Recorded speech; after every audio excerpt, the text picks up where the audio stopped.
This podcast is a member of WildGamesProductions.com and D20Radio.com. I'm Chuck Norris, and I approve this game. Between the time when gamers played with miniatures and chainmail and the rise of the Wizards of the Coast, there was an age of advanced role-playing undreamed of. And onto the Skygax, destined to bear the jeweled crown of TSR upon a troubled brow, it was given to teach us all how to roll for initiative. Ladies and gentlemen, let's get ready to rumble!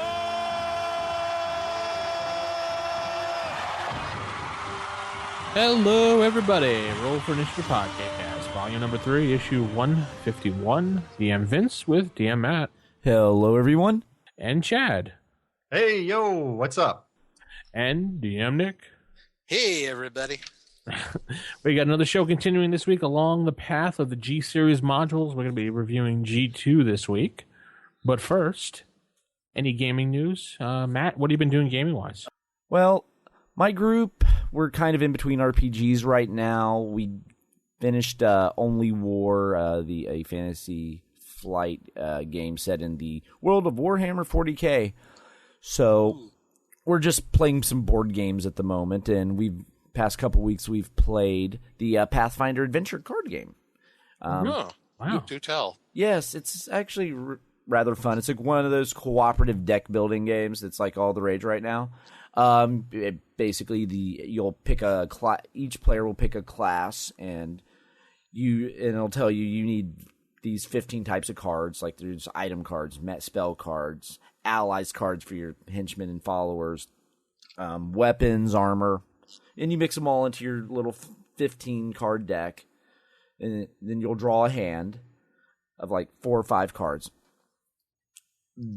and on your turn there's these 7 piles of the cards that on the table that each represent locations. So you'd be like, I want to go to the tavern. You put your character card in front of the tavern pile and flip over the top card.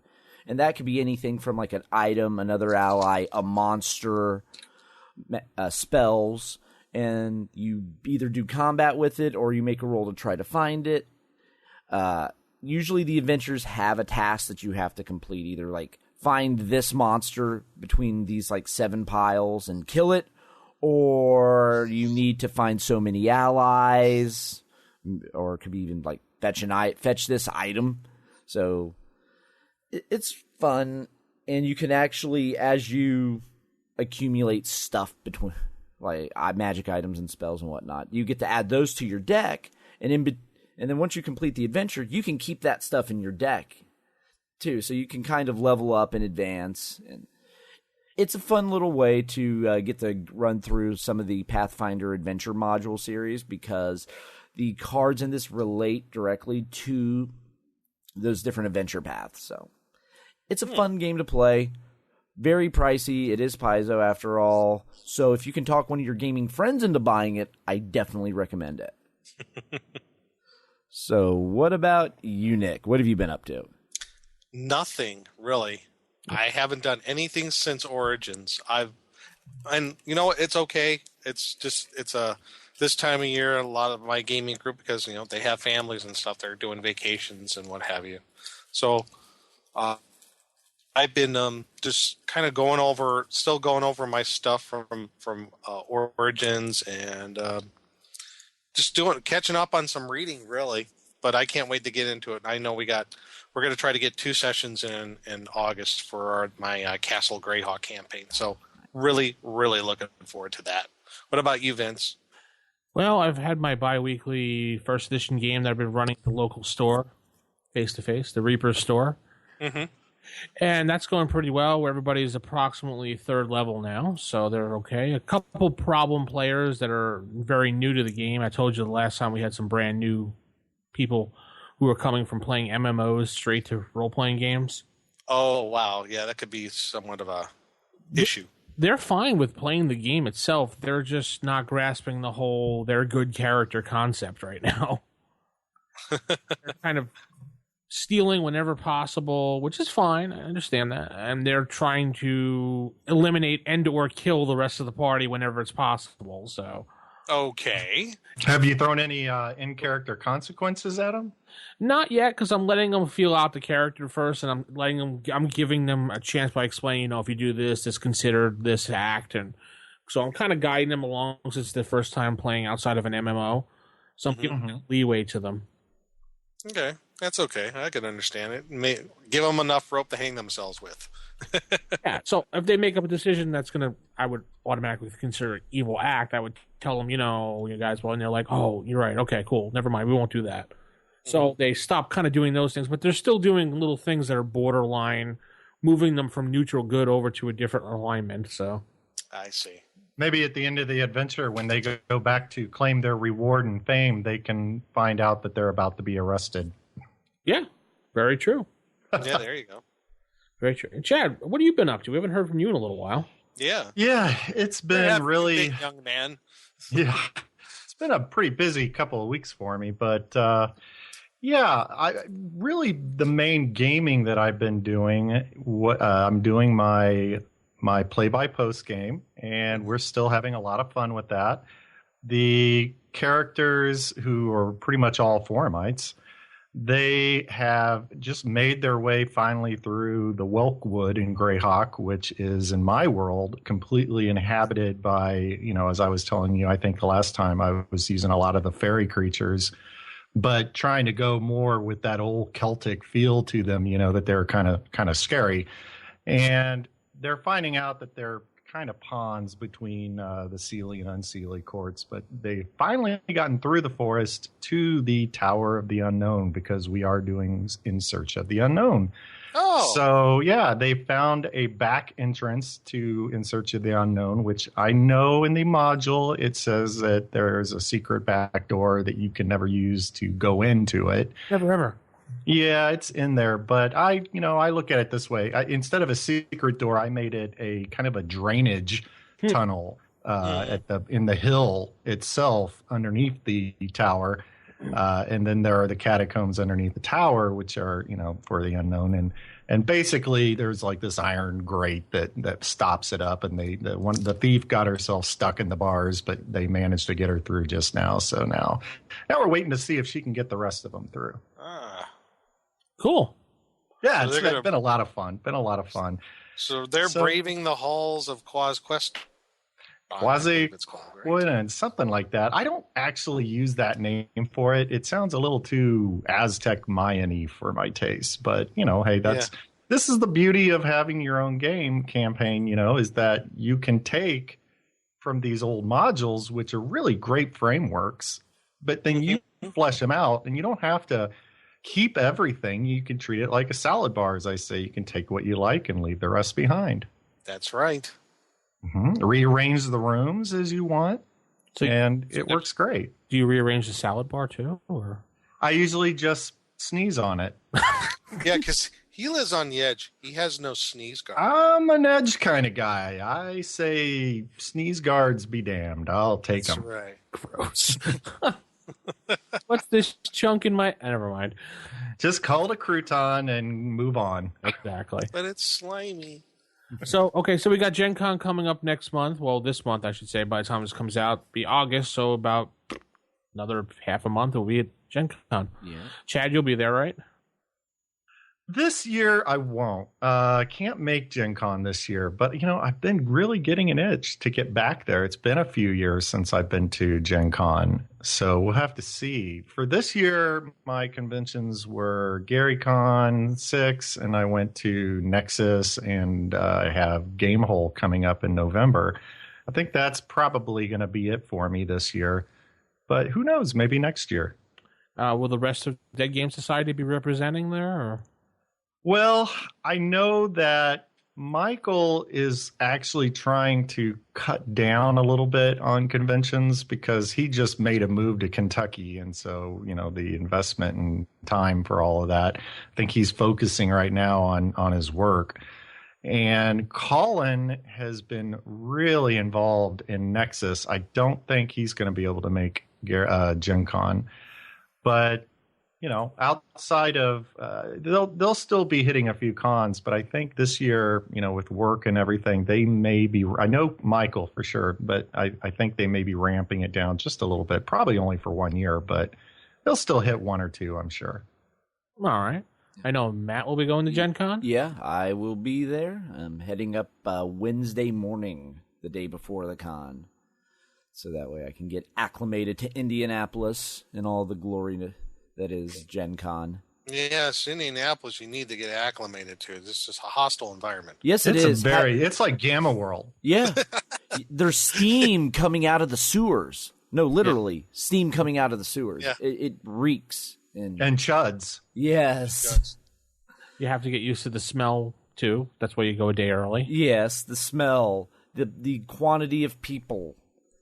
The tunnels smelling on day -1 because it hasn't even started yet. Right, yes. The pre-gamer funk. Mm-hmm. Mm-hmm. Yes. They got the funk. Yes, definitely. Especially by the end of the con. It is creepy when you go to a convention like that and you're standing outside and you're waiting for a ride because, you're not. My wife had the car and some guy's like, "Hey, man, you going to Gen Con?" "Yeah." "Oh, I'm too. Can I sleep in your bathtub tonight?" Like, sure, I don't know you. You're like, why where not? did that come from? yeah, I remember that 1 year the second year I went, some dude was like, "Yeah, cool, we're gamers." He started talking. He's like, "Can I sleep in your bathtub tonight?" And I'm like, "No, go away. I don't even know you." That's horribly strange. And there is a hostel in Indianapolis, people. You can't find a really cheap room. Yeah, it's a bit of a walk, but you can find shelter. And they're known for torture. Yeah. But otherwise, it's a great deal. It'll make for a life-changing experience. Is it the room with the one bucket in the middle that everybody has to pee into? I don't know. I don't want to find out. There's a reason why I save money and actually get real hotel rooms. I don't want to have to go to the hostel route. That might be a hostel like in rural Bulgaria, but come on, it's Indianapolis.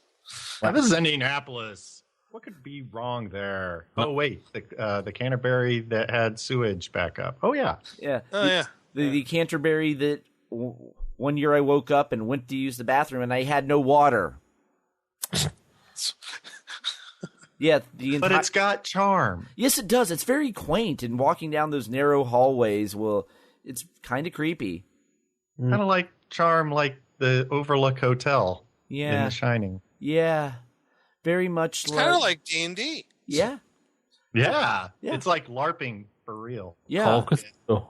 Yes, you can definitely LARP Call of Cthulhu in that hotel. Oh, yeah, you definitely could. The narrow hallways, when you get into your room, if you have a king bed, you really have no floor because the bed takes up almost the entire room. That's awesome. I like that kind of bed. That's awesome. Yes. It's very, and the rooms were very dark and they were very turn of the century because that's when it was built. Oh, yeah. I want to ride a big wheel through the hallways. Yes. And see two little girls standing there. Yes. All right, folks.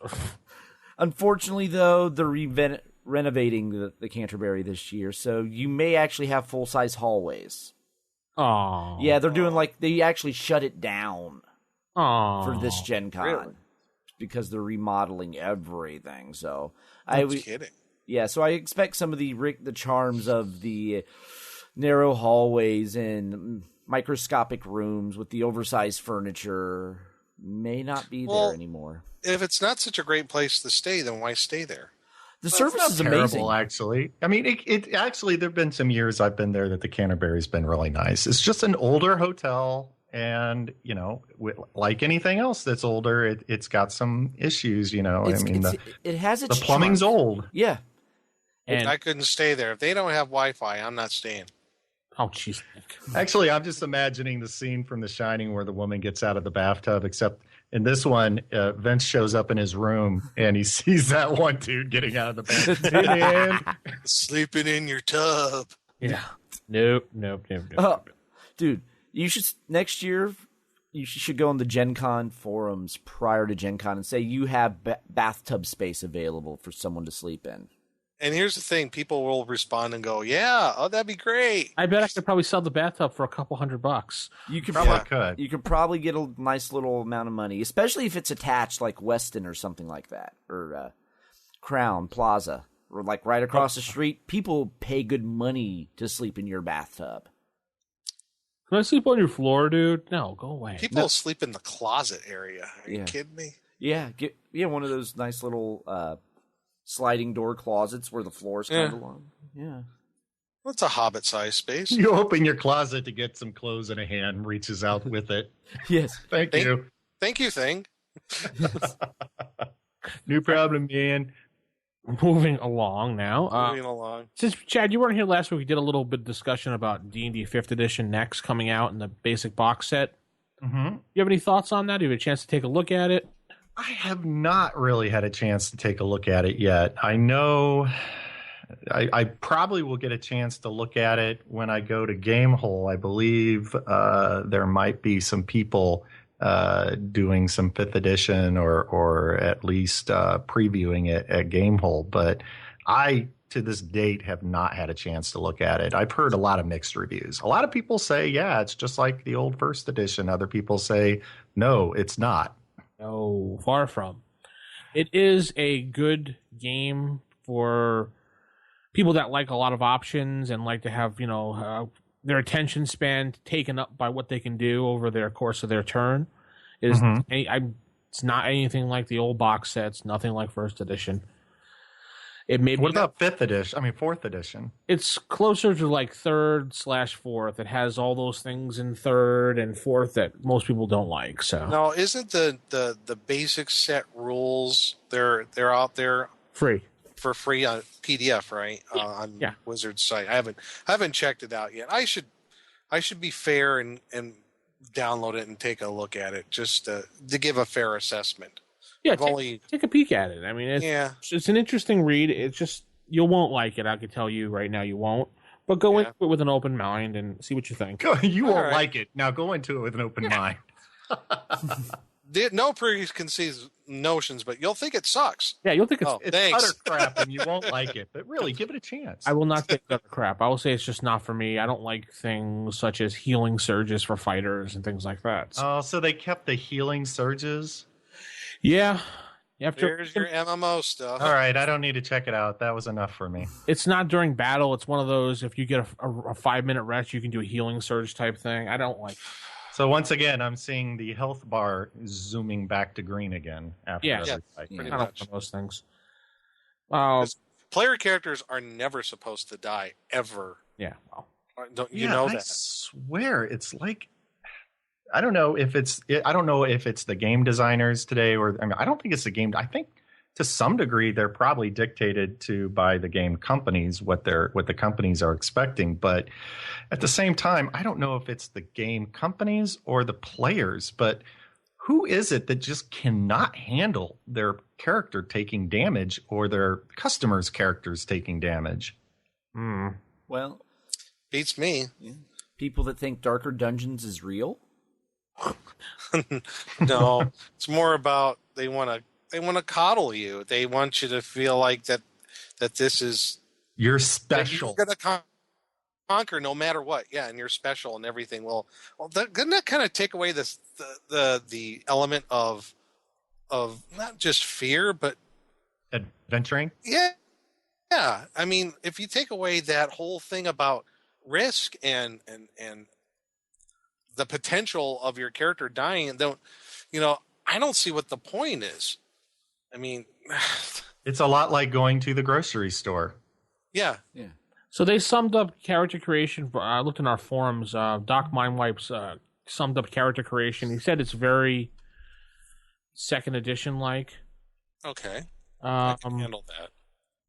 For the most part, it's pretty close. He likes the way it's kind of done. I have to read over his post again to get a little bit more familiarity with it, but he does say it's pretty close. So, well, Doc Mindwipe's a good guy. He's got a pretty good. I might look at it if he says to. He's in my play-by-post game, incidentally. But so hey, shout out to you. But I don't know. I'm happy with my 1st edition. Apologies. You said it's not like 2nd edition. Sorry.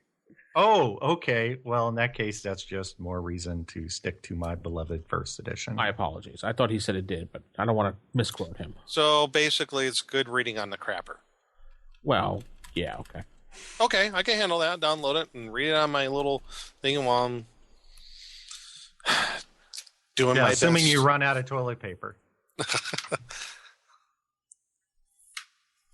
Meanwhile, let's talk about something that actually has a lot of risk to it. Meanwhile, back at Wayne Manor. I had a list of pros and cons here of what the things were, but I just can't seem to find it again. Oh well. Well, I guess it wasn't that important. Seems to have disappeared. Yeah. Oh, no. Yeah. I'm sure you can whip up the pros list pretty quick. Yeah. It's got a nifty cover. Not like Frank Menser. It has a nice cover. Yeah, there you go. It has a nice box. Packaging looks great. On the inside, it's bleh. I don't know. I'm going to take a fair assessment of it. I will admit to that right now. I'll come to it with an open mind. Not so much that my brain falls out of my head, though.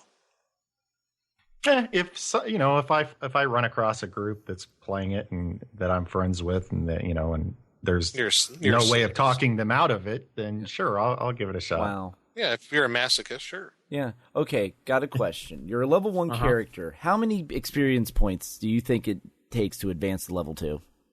1,000. It takes around 15,000.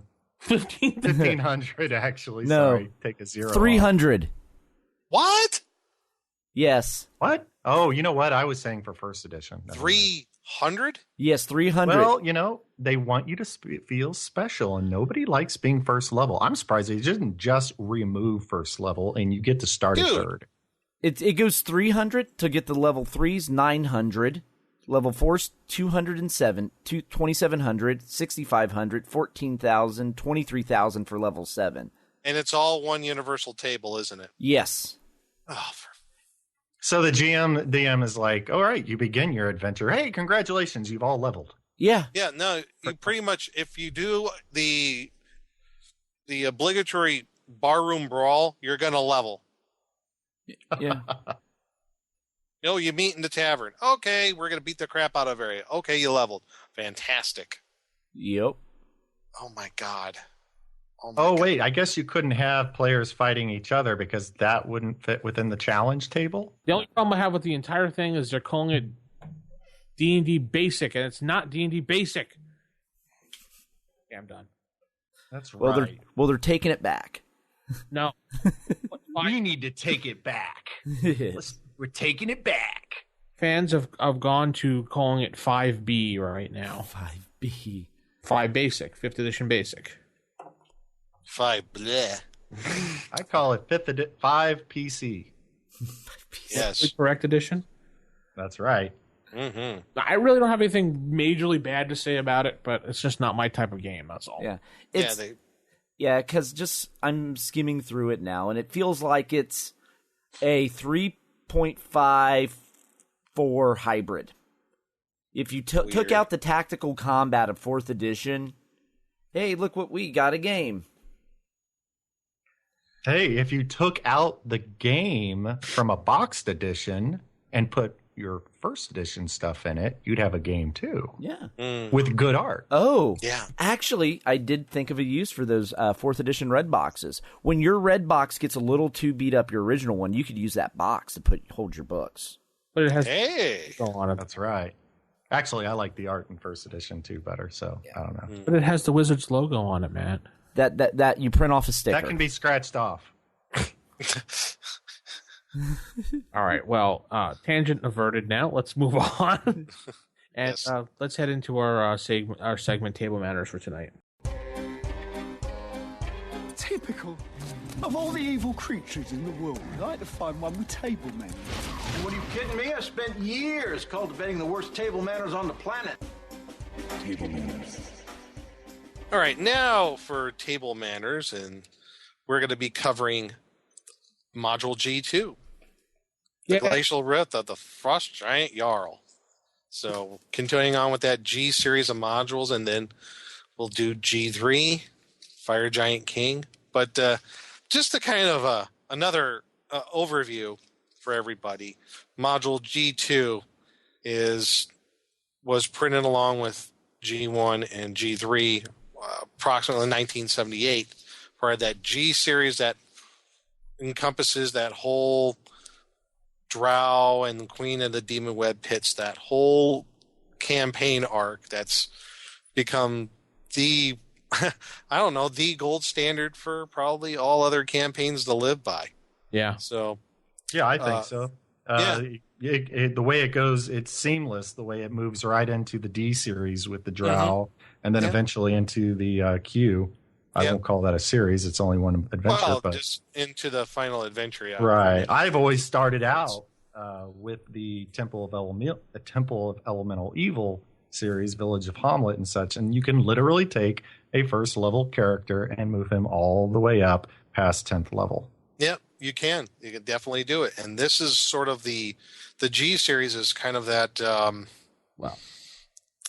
It's that middle point. If you were going to look at this as a opera in 3 acts, this is Act 2, the G series, and I look at G2. I was saying the Vince Forrester at the show. No, I guess maybe there was a little bit of irony, a little bit of pun included. That I look at G2 as like the Empire Strikes Back of the G. Yeah, series. I was saying that too. It's a great adventure.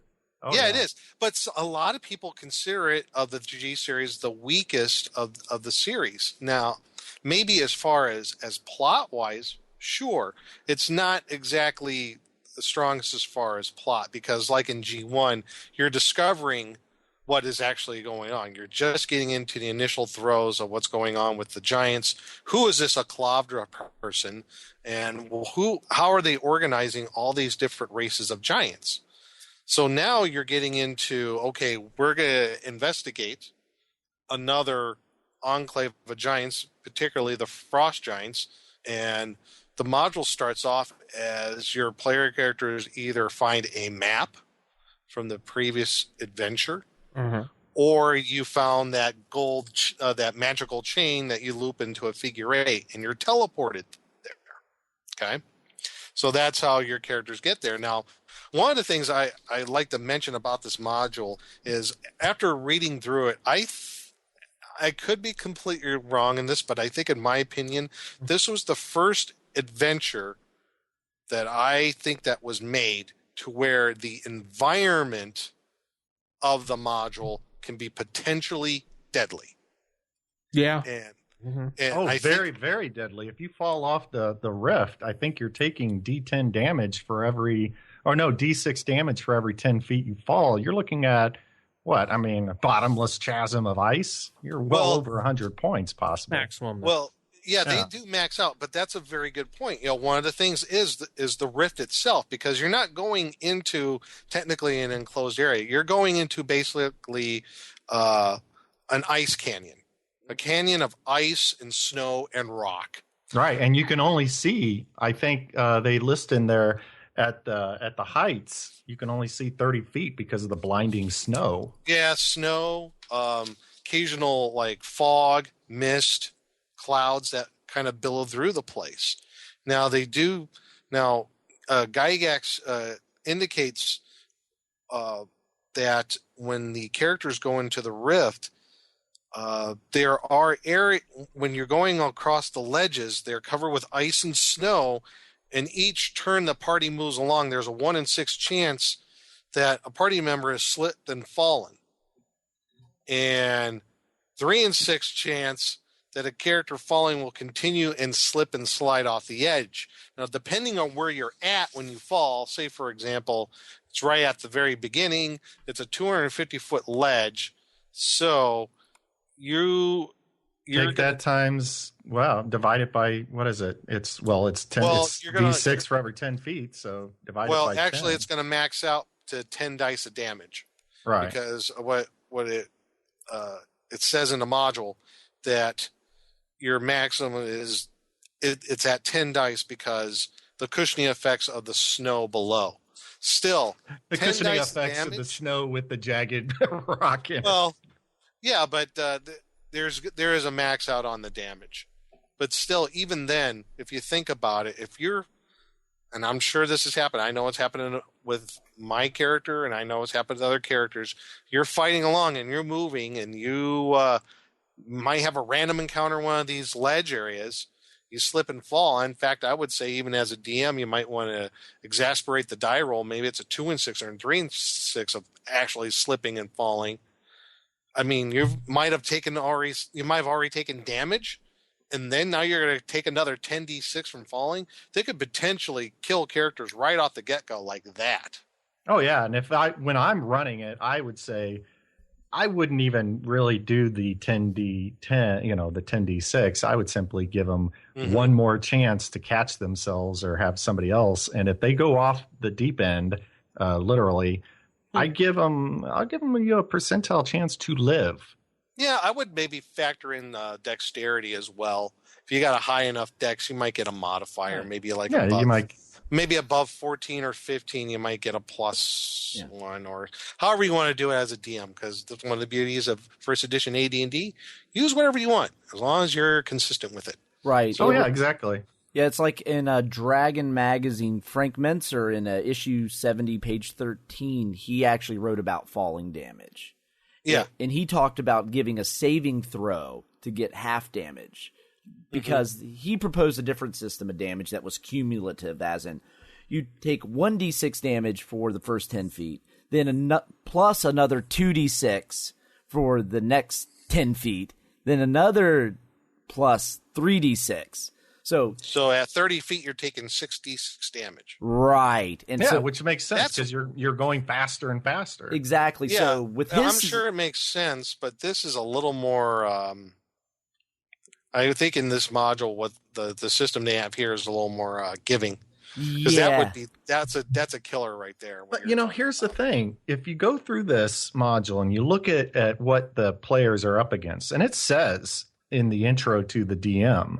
That your players, you really should have a party optimal size of about 9 players, averaging around 9th level. And if you look at just like guard rooms, there's over 200 hit points of creature in those guard rooms. Sure. You're talking, and so to me, I think the Rift itself should be a killer. Yeah, it is. In itself, it still is a killer because, come on, 10 6-sided dice of damage is still a lot. I mean, that could potentially wipe out, your thieves in your party, your magic users if they slip and fall. I mean, come on. That's, if not killing them, you're going to severely wound your party. You're going to really you're really sucking up hit points on the party. You're going to be burning up potions of healing. You're going to be burning up your healing spells. It's just from the environment, and more just on the environment. The cave areas are also dangerous. Fireballs used in these areas, they'll make the footing, your footing very, very slippery because it's melting ice around you.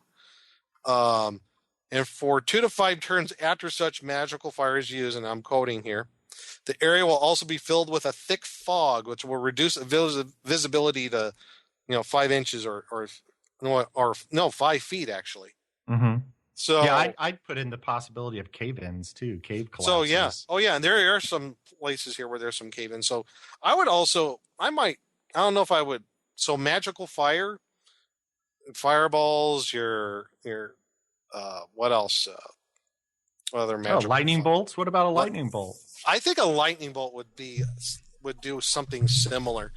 Well, I think it could cause. I don't know if it would melt everything. I mean, it would definitely melt something wherever that lightning hit. But I think the bigger damage, the bigger danger posed by a lightning bolt would be cave-ins from the because the vibrations. You got a big boom that goes across. Right, and then, there are areas in this in the glacial rift where cave-ins can definitely occur.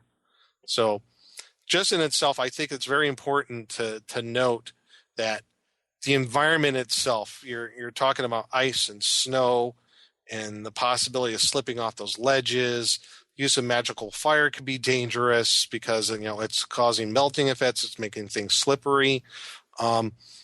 Also, if you're one of those people who like to use the wilderness or Dungeoneer survival guides, I believe in the wilderness survival guide there are factors for wind chill and playing in an Arctic environment. We had a show about doing Arctic cold environments and the effects in here. You could put that in here. Well, just and then exposed skin. Yeah. Mm-hmm. And in that, the environment itself becomes almost a monster in its own right. So yeah, and not only that, but Matt, remember when you were talking on that one episode we did on dragons about possible how white dragons might hide their gold, say, in a big block of ice, or they might we were talking about how a dragon might use the environment to their betterment. But here you also have giants. So you can start, how are they using the natural dangers of the environment? Maybe, like we said, maybe we're talking about, it looks like a solid bridge, but it's not. Right. Various traps you're thinking of. Sure. Yeah. Mm-hmm. Traps that use the environment. So not everything has to be, there could be some intelligent manipulation behind some of the dangers. Right. Absolutely. You step on this part of the ice and all of a sudden it caves in, and next thing you know, the entire room around you's collapsing because you hit that one structural point. Mm-hmm. Or what if because they're intelligent, the frost giants, they're not Einstein, but they're not stupid. What as a DM you have them, if they find out that the party's in there making forays, right? And in it, just like in Studying of the Hill Giant Chieftain, there is a cave where the characters can kind of set up camp to regroup after each foray. Well, what happens if they're so successful at evading the giants that the giants decide to get clever, which they are, and so they start setting up these traps that will, in essence, herd the party into the directions they want them to go. Say the cave-in doesn't happen on top of the party. It's set to happen behind the party. Behind them. Right. And maybe you have a bunch of like ogres and frost giants hidden in the area. Once that cave-in happens, they attack. Right. They're funneling them into they're making them go the way the giants want them to go. Sure. Right. Absolutely. Yeah, it's like with the frost giants, how they throw large boulders. Perhaps when they throw the boulders, they're not throwing the boulders at the party. They're throwing the boulders at the terrain around the party. Yeah, right. Say they're crossing an icy bridge. Mm-hmm. Herding them into areas and trapping them. One of the party player members could be like, they're not very good aim. And the magic would be like, what are you talking about? They've hit everything they've aimed at. Right. Yeah, there you go. Yeah. If we don't get off this bridge right now, it's going to collapse. Mm-hmm.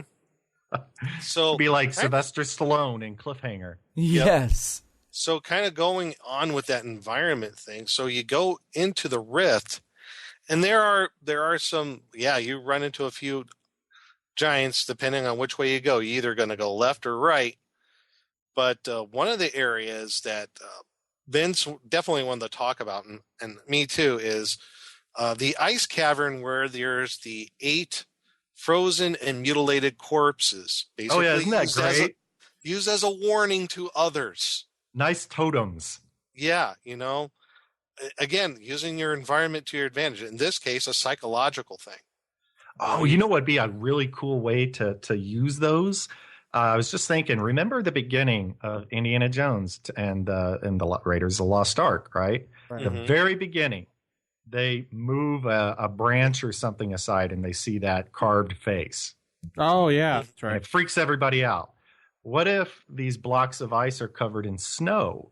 But the way you describe them is like they almost look like pillars covered in, semi-pillars covered in. So they go, I'm gonna wipe the snow away. So they wipe the snow away, and you're like, okay, there's a mutilated face staring out of the ice at you. Even better if they were really crafty and put magic mouth spells on them. Yeah, you are doomed. You could do doomed. It'd be cool. Do it. Yeah. Well, imagine if you had like Sherpas or something, like guides that gave you a couple of guides to NPCs, or the players were smart enough to hire henchmen, and they're going along with you, and you wipe the snow off of it to see what's in it. And of course you see that mutilated face staring back at you, and suddenly all your NPCs just freak out and run. Yeah. Now, this area, with this ice cavern with all the mutilated corpses and how they're frozen into the walls, they have some potentially good magic items, some treasure, but you have to be. I don't know if I want to say you have to be careful about it. And I think Vince, you had something you mentioned that about this area that I thought was interesting.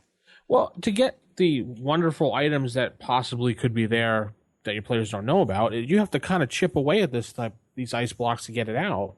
Mm-hmm. So chipping away, obviously, there is a little note in here that says there's a 10% cumulative chance for every ice block that's chipped out that it'll rupture the ceiling, which has these icicles above the players that'll come down and crush them. Much like piercers. Yeah, upwards of 30 points of damage. So we were talking before the podcast how we would each handle this, and I just wanted to hear everybody's thoughts on how they would handle the cumulative damage. So we have players chopping away at one block of ice. You would roll the percentage just to see if something happens. Nothing happens. They successfully get whatever's in there out. They move to the next one. What do we do now? We just add another 10%? Or, Nick, what would you do in that situation? I think you would add another 10%. You would, like you said, the first one, you do that 10% roll. And you said it's cumulative. So let's say they got that first body out where they found that ring of fire resistance. Irony ensues. All right, it's all cold around here. I get a ring of fire resistance, really? Yeah, because it's a Gygax module. That's how it works. Exactly. And so you go to the next one. Randomly pick an adventure sickle to chip out of the ice. 20% chance that ceiling's going to collapse. I think that was written in, at least in my opinion, because I guess maybe how they were put into the walls and everything, that they're actually reaching towards the ceiling, and each one weakens the ceiling as they're taken out. Oh, okay. I thought they were maybe on the ground. No, I think they're in the ground, Yeah, but I I thought think they were, they're like, used just as supports frozen for to the the- ceiling. Yeah, the way I would describe them, I would think of them as like support columns. Yeah. So along I the would walls. when me describing, I would describe it as this block actually goes all the way up into the ceiling. Mm-hmm. Oh, I thought it was just a block of ice that they froze and placed there. Yeah, me too. attached I to didn't think they reached the ceiling. I think it does. I think it But does. see, I think but I could, even if it didn't reach the ceiling, you could still say that there's a chance that you're going to knock down the ice from above, because the vibrations that are rocking the entire chamber is, we're not talking, it's not, you're not a couple of hits and it's free. You're having to literally go to work on that. I'm thinking of a Right, big the sound block of ice. Yeah, and you're in a cave with echo. The sound of you hacking away could be enough to cause a cave in. It's just like how you could let alone might alert other giants in the area. Exactly. Yeah. I would say I would give it an increased 5% chance for each time you do it, because it's weakening the ones already up above if they haven't already fallen. But I don't know if I give it a whole 10%. I'd probably give it an extra 5. But there would be ways to go around that.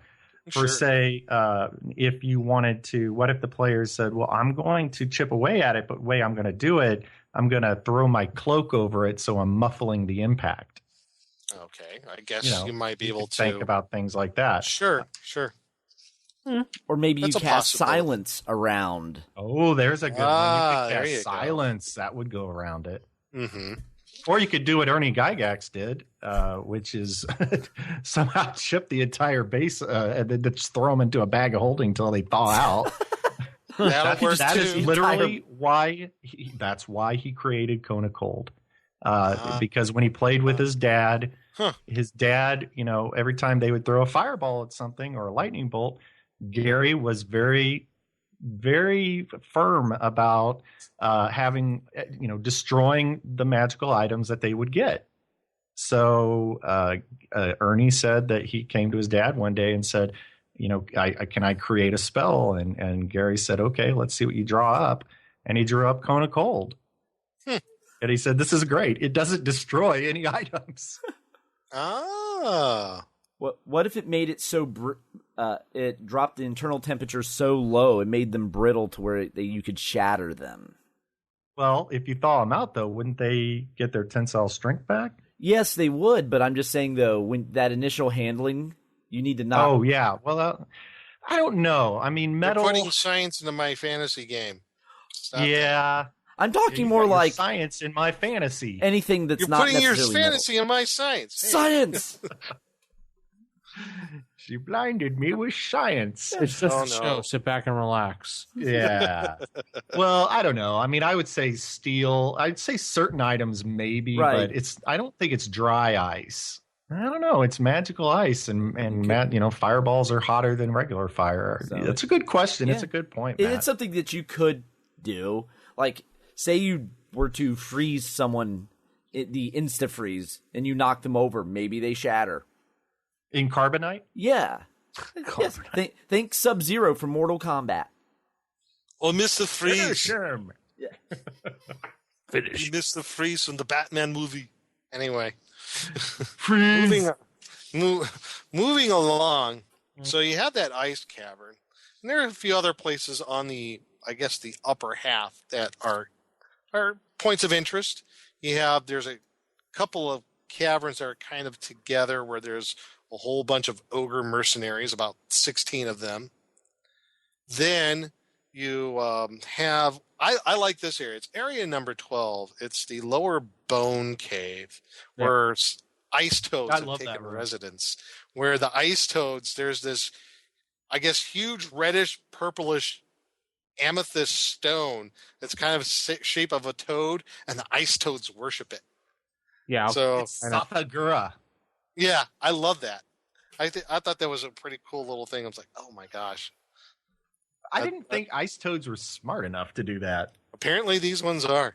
They're very So smart ice toads. I thought that was a pretty cool little addition there. Yeah, I you like also- it. I changed my room a little bit. I actually, when I run it, I take the ice toads out because there's another room with ice toads, and I actually put an Otyug in there. Oh, really? You put Otyug in there?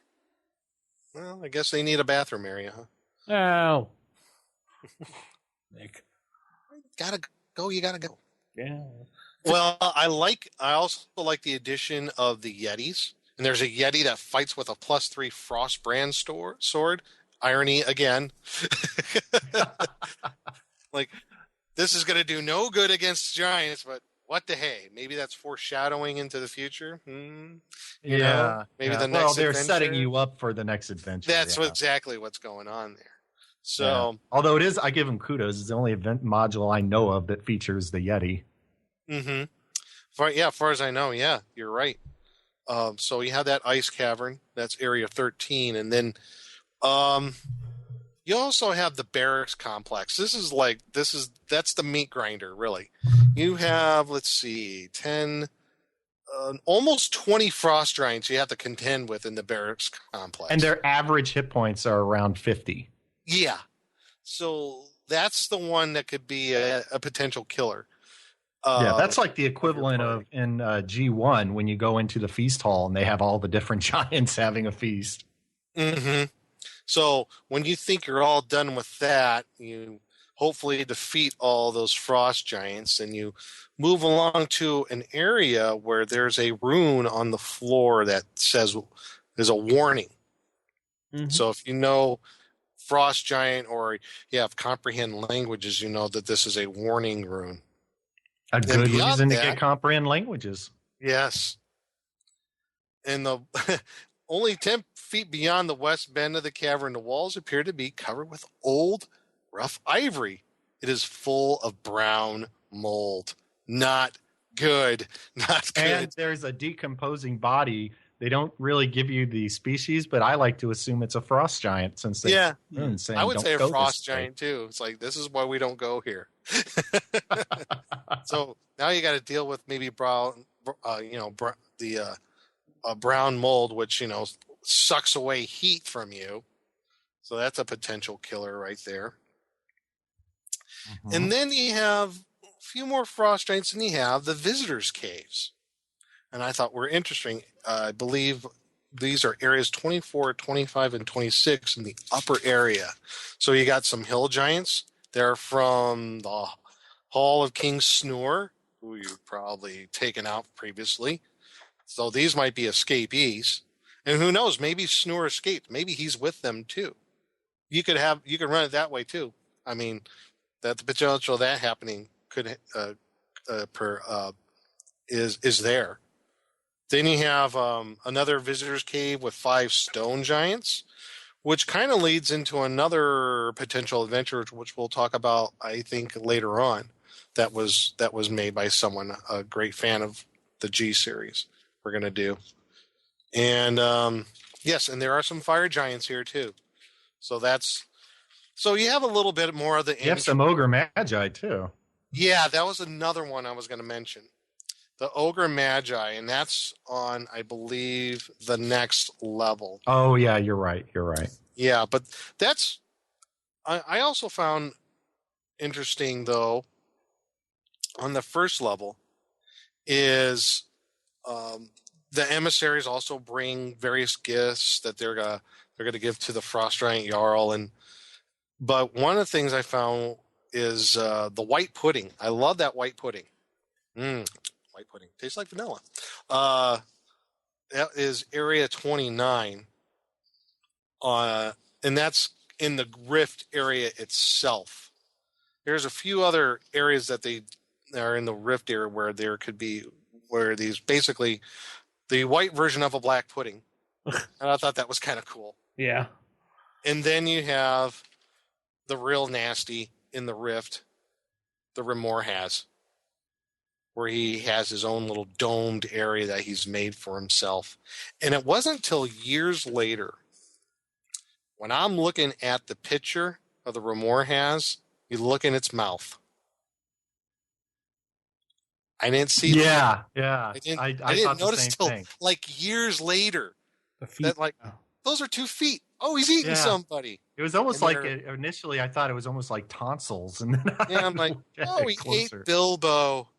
Because there's no shoes on them feet, so it's got to be a halfling. Yeah, exactly. And I'll tell you what, you get it swallowed whole by Remoras, it's pretty much over. Yeah, pretty much. That's going to be a nasty, epic battle against a Remor has. Well, it may not be, because if you've seen the movie Sharknado, you know that it's never over till it's over. That's right. Except for the fact that the Remoras has it's like a easy bake oven inside of it. Yes. Well, whatever. It's not a shark, so who cares? That's Sharknado. So yeah, it's not a tornado. Bad sci-fi movies aside, now you knock this puppy out though. The treasure is really is way worth it. You get a ring of 3 wishes, and a +2 giant slaying sword. It's a bastard sword with an alignment. The alignment to suit the party if desired. Otherwise, it is lawful good. Why would it need an alignment though? It's not intelligence. It's just one of those things that Gary decided it needed. Well, I think it's more along the lines of like Excalibur, only a noble, like you have to be noble of heart, to pull the sword from the stone. It's not intelligent, but it will only, only the most noble heart could lift Mjolnir, Thor's hammer. So in a situation like that, you have to be ideal for that sword in your morality. So if you're shooting it for the party, the same rule would apply then. Yeah, I would make it neutral good, because then you can have anybody who's neutral good, lawful good, or chaotic good wield the weapon. Yeah, but don't they say in the rules also that it gives an alignment, but then it says if nobody in the party is that alignment, just choose one of the party members. Mm-hmm. Yeah, but there is a little bit of a caveat to this whole treasure. Because at the end, if the monster is destroyed by heat, fireball, lightning, wall of fire, fire elemental, etc., the treasures are lost, destroyed, or sunk into the ice and non-recoverable. Mm-hmm. I could see that. Oh well. Yeah. Yes, you used that lightning bolt on a Remor has and killed it, and guess what? All the treasure's gone. Yeah, one thing about the G series, you can really make excuse the pun, you can make a killing in magic items, but you're going to earn it, every one of them.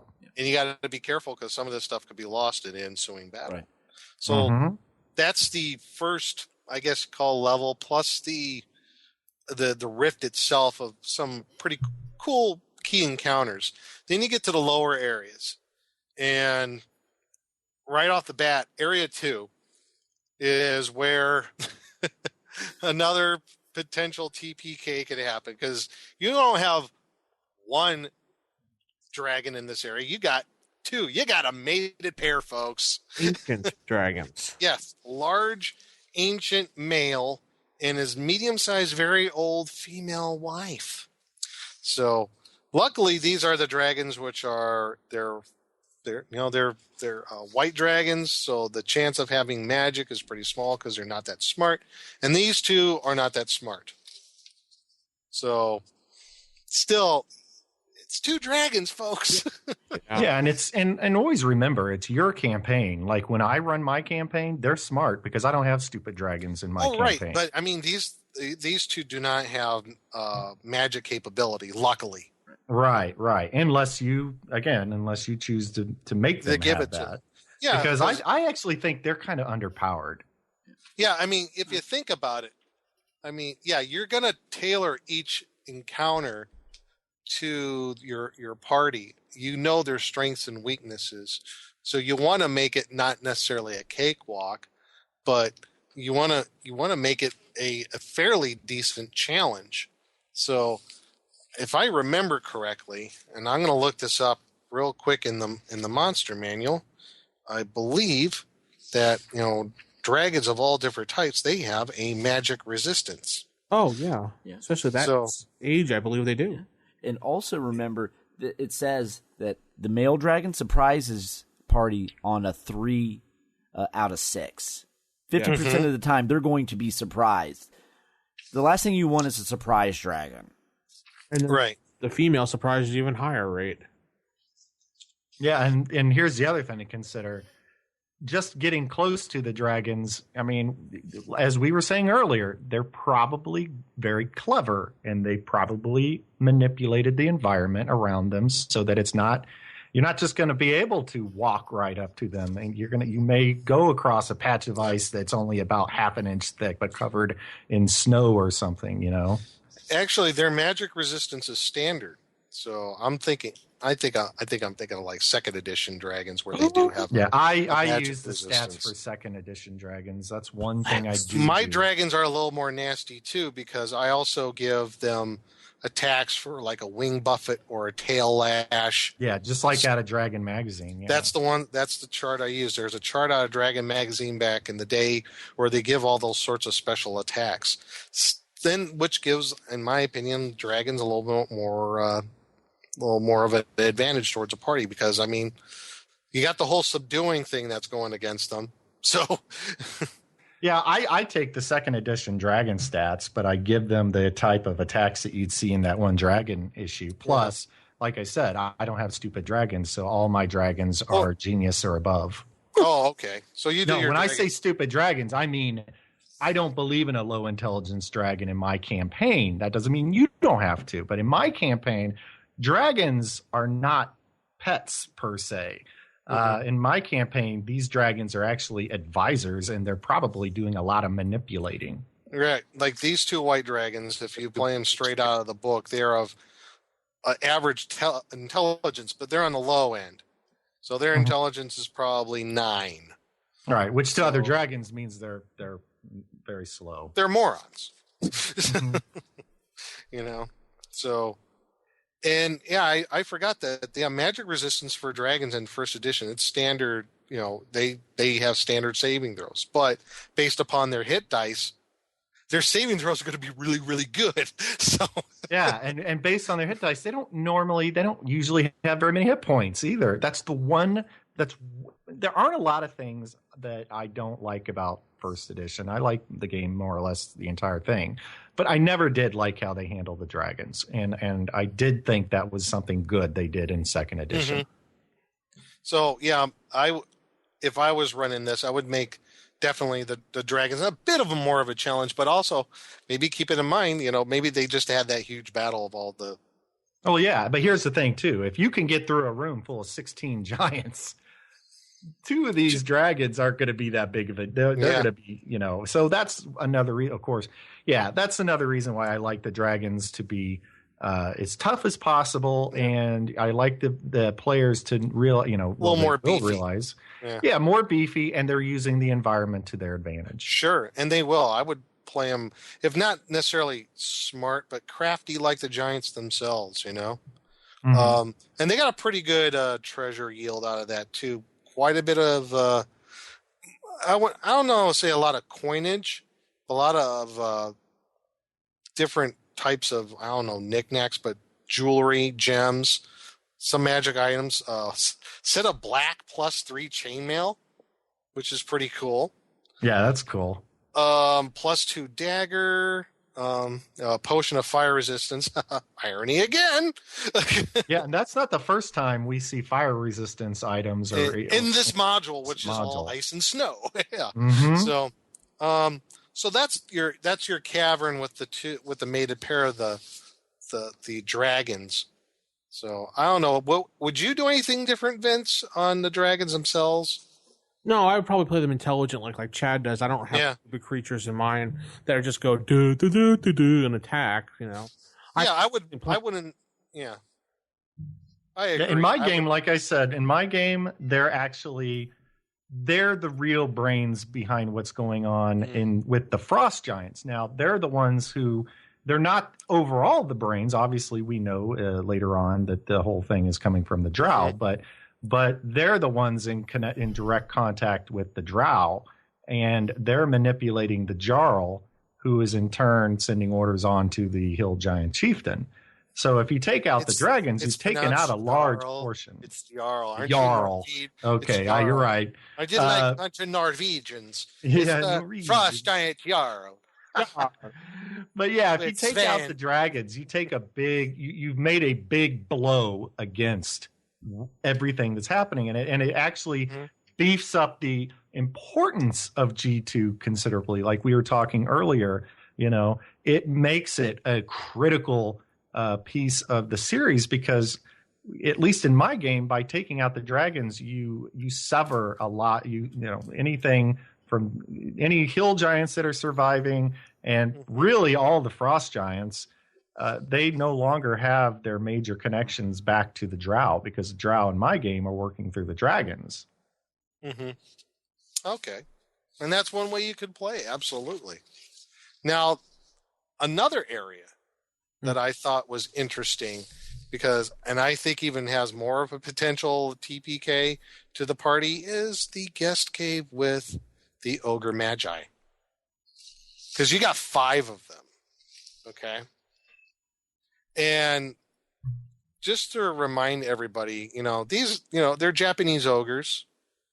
They're not, and I think we talked about ogre magi, the ogre mage, in an Oriental Adventure segment. Just to refresh everybody's memory, though, they have magic abilities. They can fly. They can become invisible, cause darkness, polymorph the human, and also they can turn person once per day, sleep once per day, assume gaseous form, and basically create an 8d8 Kona cold. Yep. So you got 5 of these guys in the emissary's cavern, which is Area 6. That, in my opinion, that could be the killer right there, because you're not just dealing with one of them. You got 5 of them to deal with, and they can cause darkness, and they can start throwing cones of cold everywhere. Man, your party is going to be hurting big time if they are not careful. They open a big can of whoop ass. Basically, yeah, and can of Japanese whoop ass just came out at you.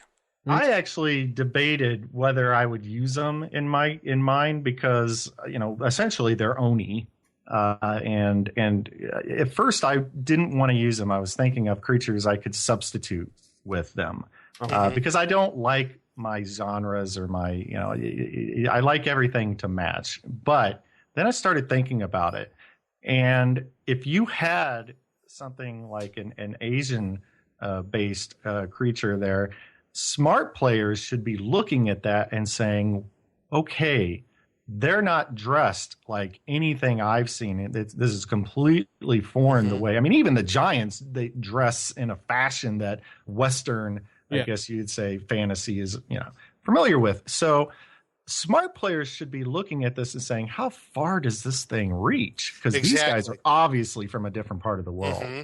And a nice addition to that is they are in possession of a scroll signed by the Jarl. He's offering the Lord of the Ogre Magi 100,000 gold value in gems plus whatever loot his minions garner. So, if that doesn't tell the party, holy cow, this thing is really bigger than what we thought. If he's offering like 100K in gems and gold and whatever else you can get their hands on, this is a pretty big deal. I think, like you said, it's like because they've come from a whole other foreign land. The conspiracy of giant creatures is spreading far and wide throughout the world. Right. Yeah, and again, they're very smart. Oh my God. You might, if you were running it in the fashion that I ran it, you may even have them talking directly with the dragons. Oh, I remember running the Hackmaster version of this. Yeah, this was a pretty nasty area for my party.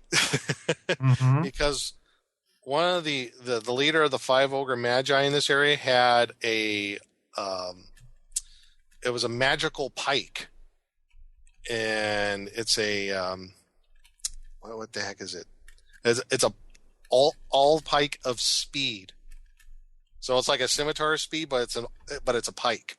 So, and this is what the Ogre Magi had? Yeah. So kind of like a Naginata of speed. Yeah, he had a pike of all pike of speed. It actually hits before a scimitar of speed because of the reach. Oh, that's cool. Yeah, well, I think that would be like a Naginata rule then. You could, because that has a Naginata had almost a scimitarish looking blade on it, and it had reach. Yeah, but it was an all pike. Because it was a huge long pike that he used. Oh, okay. Yeah. But, this was a very nasty area for my party members. But what was the module for Hackmaster called? The same? You just use the same thing, or? It's called Annihilate the Giants. Yeah, I got it right here. Annihilate the Giants. How close is it to this module? It's pretty darn close, actually. Pretty darn close. In fact, I can look it up right now, like the different like magic items. Boy, this module get like used and abused by me. Because this was a tough one for everybody. But where is it?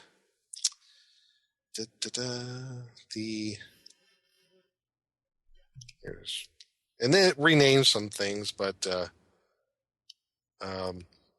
here we go. Where they have the where is it? So Hackmaster did one for each of the giant modules as well? Well, they basically took the compilation of Against the Giants and made it into and converted that one. Gotcha. So that's what they did. So where is the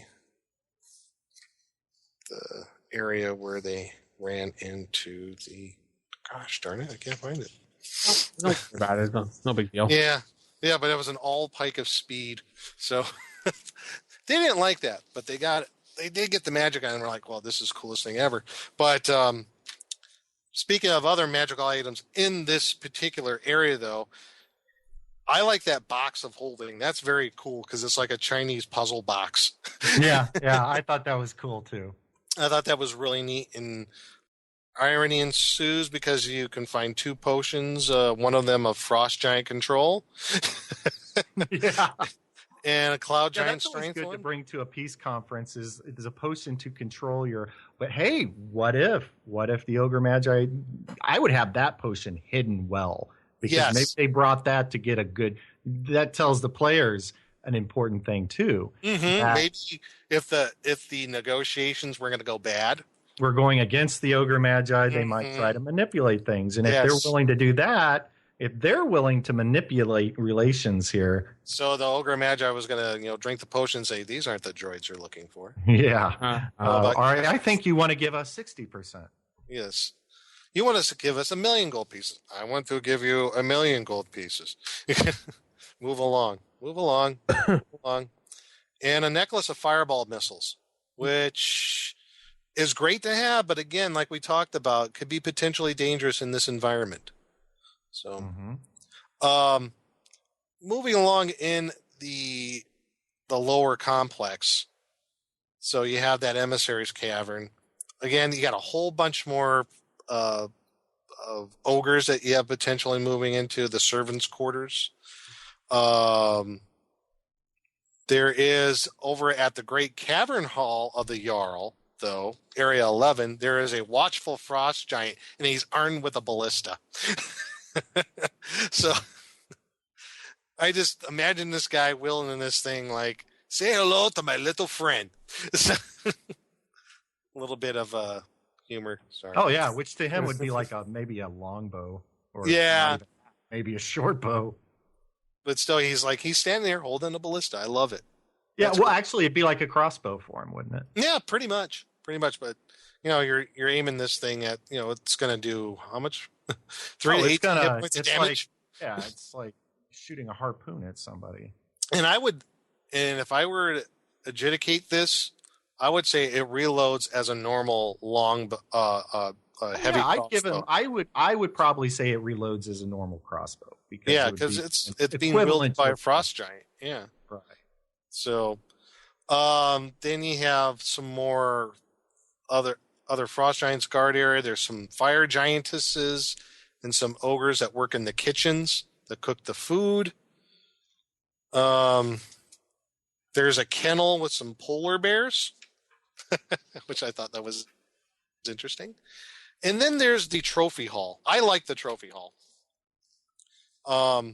Trophy hall is pretty fun. I like the picture that Trant made. I think it's one of his better works. And just all the different things that the Frost Giant Jarl accumulated over the years in his, I guess, conquests and his exploits. So he has 2 normal shields on the wall, a heavy crossbow of speed. That would be incredible to have. Some 2-handed swords. There's on the walls. There's a cave bear pelt, a Sioux monster hide, wyvern skin, a rack from a giant stag, teeth and claws from an umber hulk, giant scorpion claws, horns of a woolly rhino, and on and on and on. Just some really cool stuff along the walls that he's, claimed as his trophies. One of the shields is a +2 shield. So, what else? There was a walrus tusk, but one is actually an ivory-covered iron horn of Valhalla. Mm-hmm. Mm-hmm. So, another very handy magic item that you're going to need later on for sure in this series. I mean, particularly when you're going to go beyond the G series, I think. When you're going into the descent of the depths of the earth and all of that, you're going to need the extra firepower that this iron horn is going to get. It's going to be summoning berserkers for you. Hooray. So, yeah, I think you're going to need it before you get the G3. Yeah. Oh, absolutely. And a suit of elven plate mail +2. Wow. But again, there's a trap. There's a little bit of a thing. There's something you got to be careful of. So there's a one magic shield. If you take it down, there is the Shido skull. Boy, that's hard to say. It'll scream, "Alarm, robbers!" Is that a type? Yeah. Wait a minute. I thought that was the one if you took the shield down, a spear came out at you. There's a spear trap that goes off too. Yeah, I think that's the shield. Yeah, if you touch the horn of Valhalla, that's when the screaming starts. Alarm. Yes, alarm, robbers. Thank you, Gary. Now it's the shield. If you take down, that's where the spear trap goes off. It's the walrus tusks. I'm sorry. That should be changed. I read it wrong. No, the alarum should be changed. Yes. Maybe they have a speech impediment. No! Again, you can do it as you see fit for your adventure. Maybe it shouts out in Frost Giant. It does. Intruder alert! Intruder alert! Oh, I guess it does, doesn't it? Yeah. It does, yeah. It does in Frost Giant. All you know, you have a Shido skull that's going to be yelling at you. So that's not good anyway. I know he's got the skull of a dwarf on the wall with a crown on it. It'd be cool to kind of make up a backstory to that, don't you think? Yeah. Oh yeah. I think that would be good. Again, you can really tie in.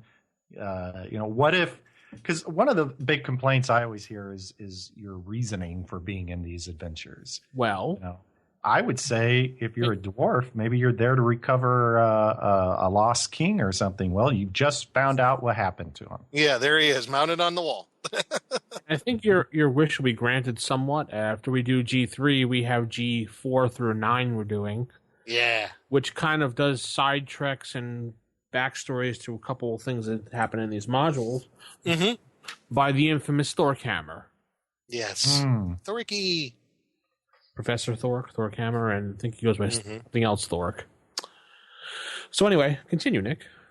Yeah, really, and there's two other areas. You have the Jarl's private cavern, which is Area 21, and then there's 21A, which is kind of a hidden area. But this is where you're going to fight the big bad guy, the Jarl's private cavern. Finally. Yeah. And I believe he fights as a fire giant, if I remember. No, I think he fights as a cloud giant or storm giant, doesn't he? His wife fights as a cloud giant. Yes, that's it. So, and he has 2 winter wolves as pets. So, and then there's his wife, the Grugnar. He fights as a cloud giant with respects to damage. Mm-hmm. So he fights as a cloud giant. So he's pretty nasty. So he is armed. He's got a huge shield. It's +1, +4 versus missiles. He's got a +4 2-handed sword. So he's going to be really hard to take down. Not just, and she's going to fight too. And I would not use the normal 2-handed sword damage for that sword because in his hands, that's a lot bigger than that's 2-handed for him. Yeah. And she fights as a fire giant. So she's pretty nasty. Mm-hmm. And plus you got the 2 winter wolves, which if I remember, winter wolves, they can breathe out like a cone of frost. They have a cone of cold, cone of frost. Yeah. Yeah.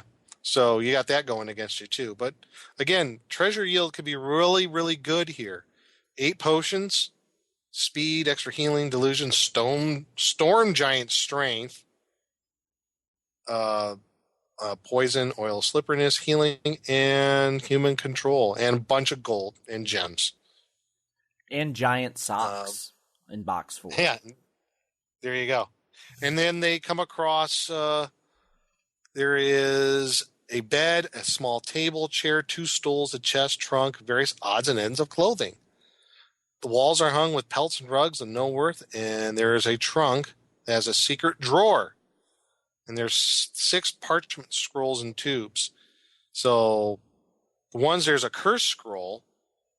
One has a map to the Hall of the Fire Giant King. Yeah, surprise, surprise. Another one has a protection from magic scroll. Another scroll is just gibberish, but if you read it, it's explosive runes.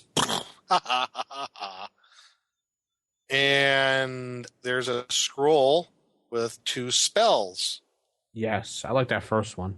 Crystal Brittle. Yeah. That's a nice one. And Energy Drain. But Crystal Brittle, nasty. Cast it on any metal item, and it turns it into a crystalline structure where you can just break. And here's the thing, too. Yeah, Again, a smart player will realize that if they have spell scrolls, then that means somebody in the room can probably use those spell scrolls. Now, and I would be smart enough to copy that in my spell book. Yeah, I'd probably say the wife is a spellcaster. Or they were a gift. Yeah, but why would you give a gift to? They wouldn't use it. They would be like, "Oh, that's nice." Throw it away." Maybe they were.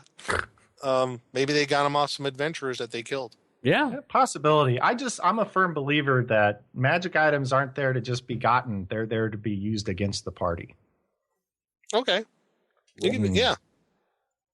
But yeah, it's however you could say that they were, hey, we'll give them spell scrolls, and then they find out later they can't read. Yeah, it's like this got to be worth something, so they tuck it away. How many times have the player characters in your own party have done that? It's like, I don't know what it is, but I'm keeping it. Something. It's magical, so I'm keeping it. It's got to be worth something to somebody. So that's the private cavern, and then you got this area A, 21A off to the side. Now, I got to read this because this is a kind of a tough area for a party. So it says, beneath the wall hangings on the eastern portion of the north wall is a hidden escape tunnel. It is a natural passage about 1 mile long which turns south and exits to the base of the mountain/glacier area. Out of sight of any near the rift, the alcove to the northwest appears empty. But if it is examined with care, there is a 1 in 6 chance per person examining the area they will note a thick iron bar protruding from the wall about 10 feet above the floor. The bar moves downward and transports whoever is standing on the floor of the alcove to the spot some 50 feet distance from the entrance of Snur's Hall, the Hall of the Fire Giant King. So, what's this lever do? Boing! They're gone. Oops. Exactly. And apparently empty ledge, though, along the southwest wall is the resting place of an iron box. Totally invisible. Remember that. Totally invisible and strongly locked. Not just locked, but strongly locked. Not weakly locked. Strongly locked. Yes. I object stressfully, sir. So it's locks instead of one lock. Yes. Unless special magic like True Seeing, Sight Spell, Gemma-Seeing, etc. is available to the party, it is detectable only 1 in 6, but one chance for any party for the magic on the chest is strong and it does not radiate any magic or clue. So it's invisible, but you only get a... So it's like super So you hidden. might trip over it, in other words. You might. You fall off the ledge by tripping on it. And it's a 1 in 6 chance just for the whole party, and they only get one chance. So that's this doesn't mean this is a gimme to anyone without any stretch of the imagination. So even if you do find it, the box contains a poisonous gas, which lets out a cloud of 30-foot gas, and your save is at -3. Mm-hmm. But inside is a hammer of thunderbolts. Okay? That's awesome. Which everybody always wanted. Yes. A pearl of wisdom. The cleric's going berserkowitz now. A set of 8 small jars of pigments. And I had to look this one up before, like I said, the Nolzur's Marvelous Pigments. And I'll get back to that. A ring of invisibility. The thief just went crazy too. And a wand of paralyzation. But it doesn't say how many charges in the wand, so I guess you just do the standard roll. Yeah. So could be 1 or 99. Or 100. Mm-hmm. So anyway. So that Nolzur's Marvelous Pigments, I had to look up in the DMG. Basically This is such a cool magic item because you use these pigments. Basically, whatever you draw out with the pigments, it becomes that thing. So if you draw a bastard sword, boom, you got a bastard sword. You draw a wagon, boom, you have a wagon. You draw J. Edgar Hoover, boom, you have J. Edgar Hoover. No, you can't make living things. Sorry. But it can also be used to make an excellent escape route, a la Bugs Bunny. Yes, you can draw a tunnel, that boom, tunnel, and it's a tunnel. Yeah, exactly. But you can make armor and weapons with this. So if you had, I don't know, some hirelings that don't have enough armor and other equipment, you can just use these 8 small jars of these Nolzur's marvelous pigments and equip them with plate mail, shields, bastard swords, and composite longbows. Yeah, that's assuming you Done. can draw, though. Yeah, I was thinking the same thing. If you're reduced to stick figures. Yeah. No. But this is where you take this to town and you find the artist. And maybe he will be a master craftsman using these pigments. I would think maybe like a magic user would have some skill in artistry. He's got to make magics. He has to, Maybe I would make that a role, though. I don't know. Every campaign follows its own house rules. You go to draw I know it doesn't say in the. Yeah, it doesn't say for the pigments you have to have some sort of skill to do. But I always wondered if they thought it was more for basic things like a tunnel or something. No, you can make. It says normal inanimate things can be created: doors, pits, flowers, trees, cells. Not monsters, people, so no Jag or Hoover, golems, and the like. They apply it to a surface, and it takes one turn to depict an object with pigments. Objects of value depicted by pigments, precious metals, gems, jewelry, ivory, etc., will appear valuable, but will be tin, lead, brass, bone, whatever. Normal armor or weapons can, of course, be created. Right. Well, I think in that situation, as we're really with any situation in the game, you as the DM will decide, to whether, you could go like Nick was saying and anybody could use it, or you could go along the lines of, say, like what Matt and I are thinking, where it's something to be saved for later when you find somebody, with the creative flair. Yeah. Or if you've been role-playing that your character is an artist for a long time. See, this is where I would say, I don't want a player to just suddenly say, oh, well, by the way, did you know that I was an artist my whole life? I'm like, dude, you're 10th level, and this is the first I've heard of it. Yeah. But in that situation, it's your game. Yeah, So. Yeah.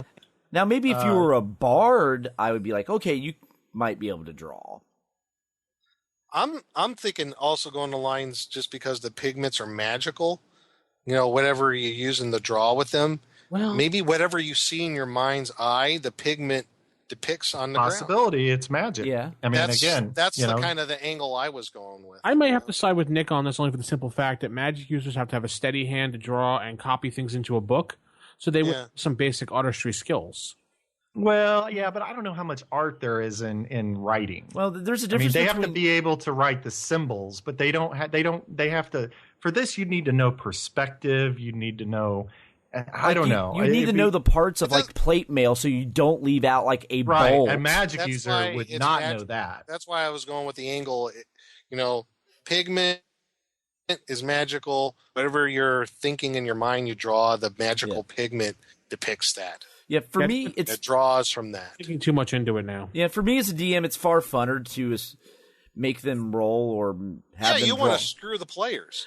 Oh. No, I want them to stretch. That is what I always say. I don't want to screw the players. No. I want them to stretch. I just, tell me how you're doing it. Right. And make it make sense. Okay, I'll go along with that. Okay, so screw the players. Good. I thought Vince was the evil DM. There is something highly amusing. They draw this plate mail, but they forgot the one bolt. So the first time it impacts and comment, their armor just falls off. Oh, come on. Or they draw the plate mail, but there are no straps. Right. Oh. Or they forget, or they didn't draw the perspective right, and all they got was the front. Yeah, don't move, or the armor will fall off. Yes. Oh my goodness. Now you're thinking a little too much into it now. Yeah, I think you're. Yeah. All right. Well, like I said, let's just say that we agree that each DM is free to interpret it as they wish. No, incorrect. Nick and I are correct. Let's go on. And that being said, and that's pretty much the module right there. You do hopefully find a map, and you go on to, and then you pull the lever, and boom, bam, you're there at the Hall of the Fire Giant King. But okay, so that's pretty much it. Yeah. What do we do? Five out of 5 swords again? Mm-hmm. Yeah. Yeah. I give it 5 because being the original, the first module I've ever seen where the environment can be harmful to the party. As far as I know, this is the first published module to do that. It's very heavy on combat. Very. Oh yeah, very combat heavy. Like you said, the Empire is back. Yeah, this is the Empire Strikes Back of the G series. Yes. Players will die, and you will laugh and go home with a satisfied smile on your face. Yay! Yeah, I think it's a great adventure. Now, one thing I would again mention is that, like any adventure, make it work the way you want it to work, the way you'll have fun running it, the way your players will have fun playing it. And, in my case, like there's the room with the 16 giants or whatever. I think, if your players have been making repeated forays into it and are really taking things out, odds are they're not even going to be in that room. They're going to be out looking for you. Oh, sure. And that, I think it says at the beginning of the module, if you make multiple forays into the area, the giants are going to be prepared.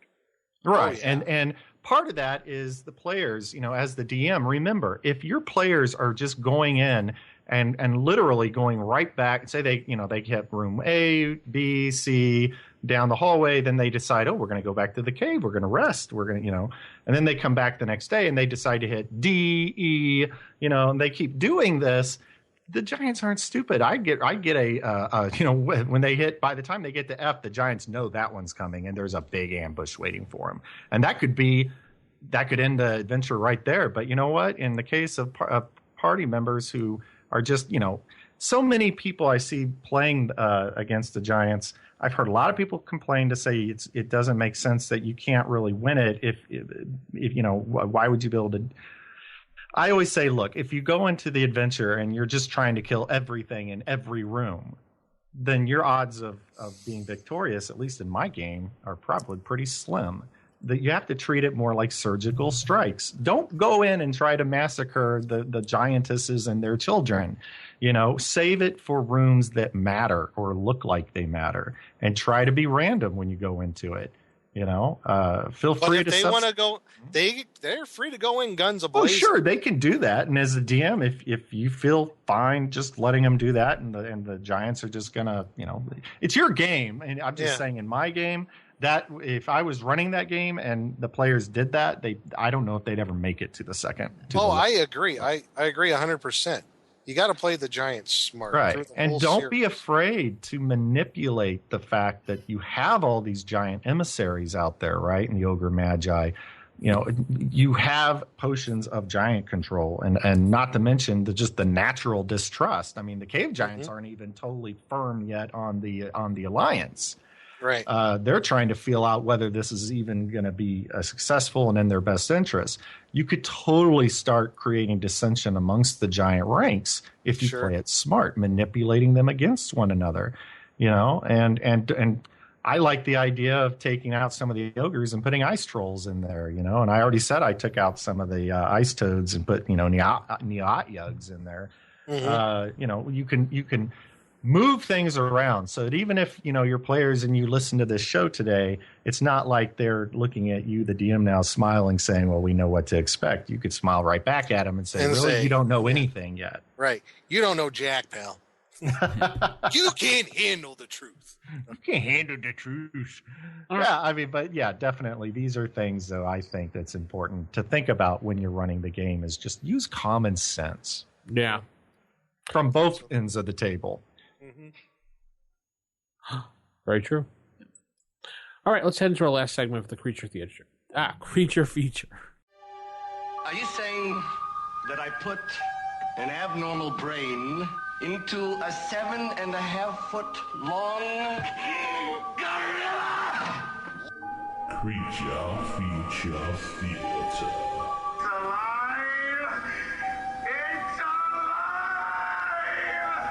And now we go into the creature feature, and we're actually going to talk about a creature that is basically proliferates this entire module, the Frost Giant.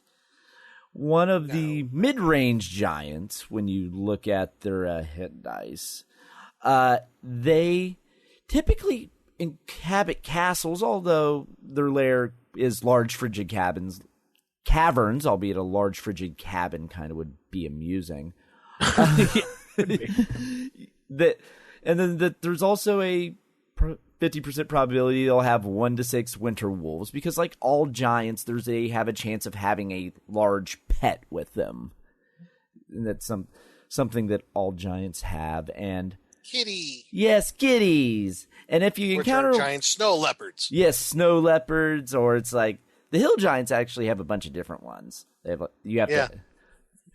But with the frost giants, also, if you are in their lair and there's more than 6, this is where you also get to meet the family.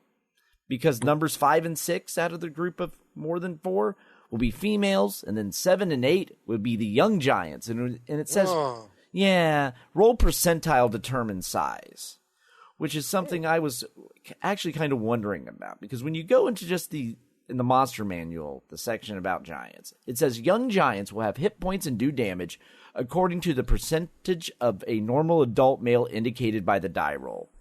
So does that just mean you roll a percentage and just whatever percent that is, take the percentage of the hit dice of an adult, and that's what they do? I guess. Yeah. So like if I roll... kind of sounds like. Yeah, so like a frost giant's 10 hit dice. So what if you roll 1%? Like for like infant baby frost giant. 1 hit dice. Yeah, 1 hit die. And so that's just one of those that I read. I'm just like, I think this is what it means, but by golly, that's clunky. Yes. As we basically keep coming back to, child monsters just cause chaos. Yes, they do. Yes. They're best to be avoided. They're evil. Should we kill the children? I don't know. No. It's a moral quandary. Yes. Well, depending on the giant, they may or may not actually even be evil. Right, like stone giants. Or cloud giants. They can be good. Or storm giants too. And, so not all giants are evil, which actually makes this module even more interesting, because you have these various alignment giants all gathering together. Why are these neutral stone giants hanging out with the chaotic evil giants? And then, there's a cloud giant that are neutral. So, and then but cloud giants are either 50% of them are good, 50% of them are evil. True. Right. So maybe you have the evil cloud giants siding with the other giants to feud with the good cloud giants. Maybe. Yes, giant civil war. But, yes, So, are frost giants Sven and Inga and whatever sort of Scandinavian names I can think of? Because that's how you think of frost giants. Yes, they should be on Asgard. Yeah, exactly. Well, that's what they really took with the fire and frost giants. They were fashioned after the ones out of the Norse myth in here. Right. Gotcha. Right. So. And and then also with Sven and Olaf. Yes. Also, something I found amusing with the frost giants is, they can, and actually all giants, they can throw their large boulders, but they can also catch them. I'm imagining you have these giants doing battle with each other, and they're chucking boulders at each other, and it looks like they're just playing catch. Oh, yeah. Yeah, definitely. Yeah. So that could just be interesting if something were to happen to where the giant, say the business meeting goes wrong and the giants break out in the battle amongst themselves and the party watches it and they just see these giant boulders being thrown back and forth and caught and thrown and then the party... They're playing catch. Yes, and the party has to navigate through this mess. And then there is... What if the negotiations go south?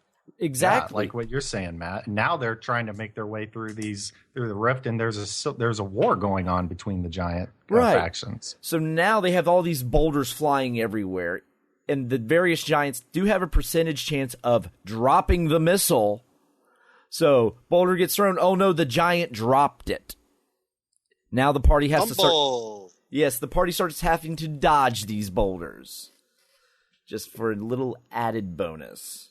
Yeah, what if Grugnar has a rival and he's playing his own game? Right. Or perhaps Sven. Yeah. Or Sven the giant has his own faction. Yeah. He's going to go in there. He's going to take over the whole place. Right. Or perhaps the ogre magi, they didn't like the sales pitch. And the right. Or we know for a fact the cave giants are not decided yet. Oh, the stone giants? Yeah. Yeah, the stone giants, I mean. Yeah, they're on the fence. Right. Because they're neutral. Right. Perhaps you could even have the party come across some of these giants that maybe they can actually converse with, some of the more either intelligent and more non-evil alignments, that you'd be like, you really shouldn't do this because this will probably what happen. You can give them the sales pitch on why the other giants are going to double cross them. Mm-hmm. And giants aren't that bright. Right. Yeah. So you could totally start a lot of dissension, and that, I mean, and even if you don't start the dissension as the DM, I would be making rolls every now and then. Maybe I would make a couple of rolls throughout the adventure to see how the talks are going. And by nature, giants, especially of different types, I mean, that's one of the things that I think is mentioned in G1, is that one of the reasons people are so shocked by this is they've never seen an alliance like this before. Right. Imagine the problems and the logistics, the hurdles that the Drow are having to, they're constantly probably having to smooth over issues. Right. Right. And just imagine, say there's like 3 of the giants or groups of giants are pro going through with the master plan, but one isn't. So those 3 attack maybe the stone's like, nah, we want nothing to do with it. And the rest are like, oh, yes, you will. And they attack the stone giants. So you got like a 3-on-1 battle.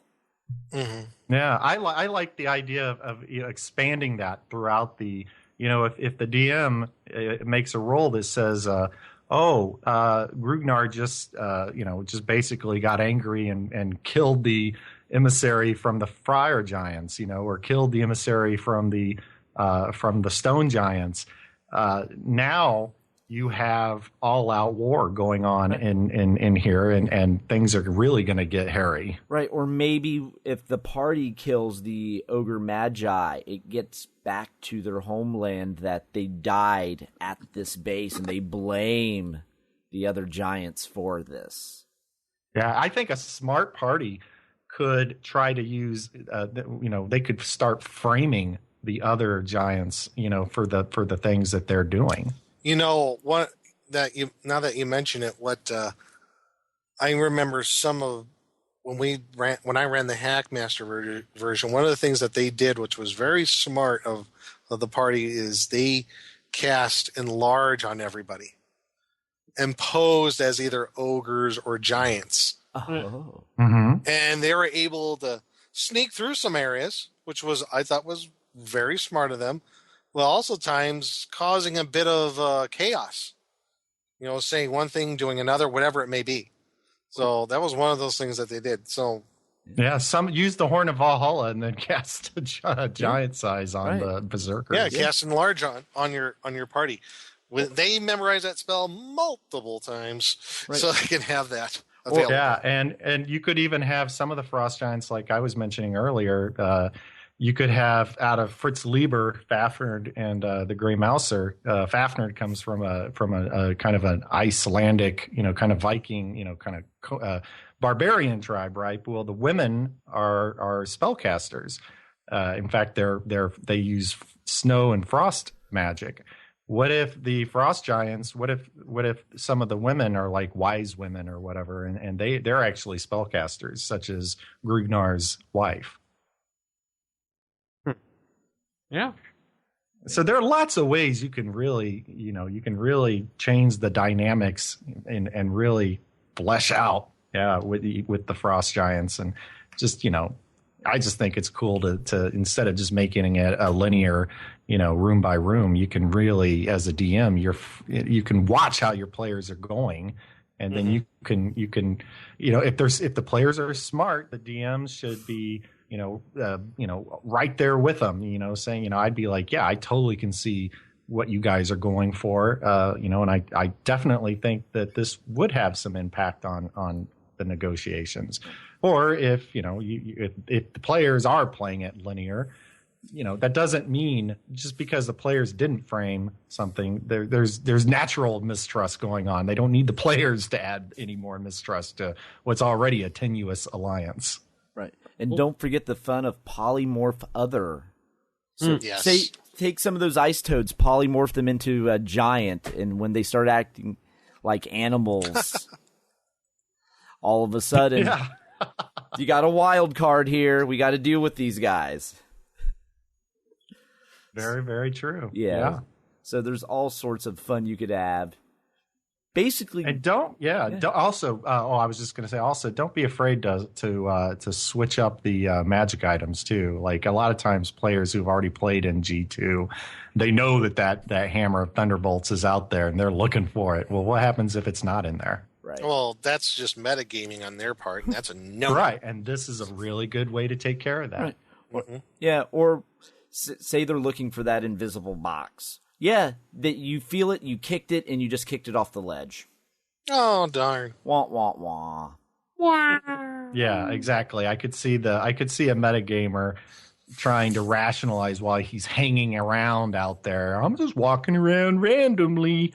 Mm-hmm. You know, they're thinking this is, I know it's walking around randomly? Oh, D6 roll. Oh, you rolled a 1? Oh, you fell off the ledge. 2. You found the box. You say you're walking around randomly. You should watch where you're walking. Yeah. Okay. Mm-hmm. Anyways. We've gone off tangent there from Frost Giant itself. Anything else? Yeah. But at the end of the day, I mean, what I'm saying is take the Frost Giant and flesh out the race. You know, figure out what is the dynamics. What are their political dynamics? What are their tribal dynamics?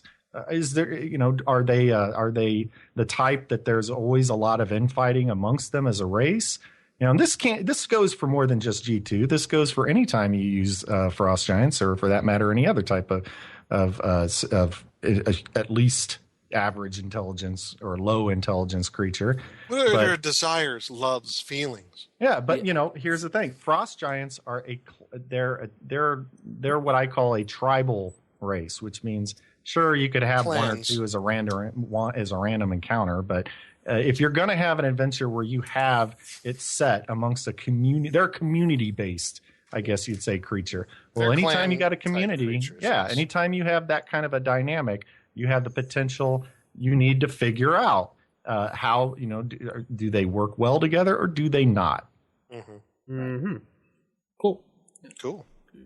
I guess it's going to wrap up the show this week. I think so. Stay tuned next week when we continue with the G series. Yes, G3. Paul the Fire Giant King. Where the fun really gets going. One hot yeah. minute. Yeah. Keep it original, keep it old school, and good night, everybody. Good night. Good night. Bye, everybody.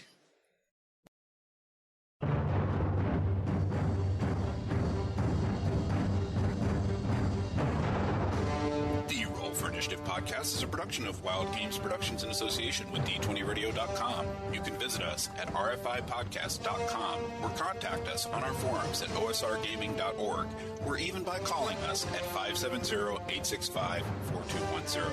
This podcast is produced for entertainment purposes only. All other uses are prohibited. And remember, if your magic missile spell doesn't automatically hit, you're playing the wrong edition. Thanks for listening, and we'll see you next time on Roll for Initiative.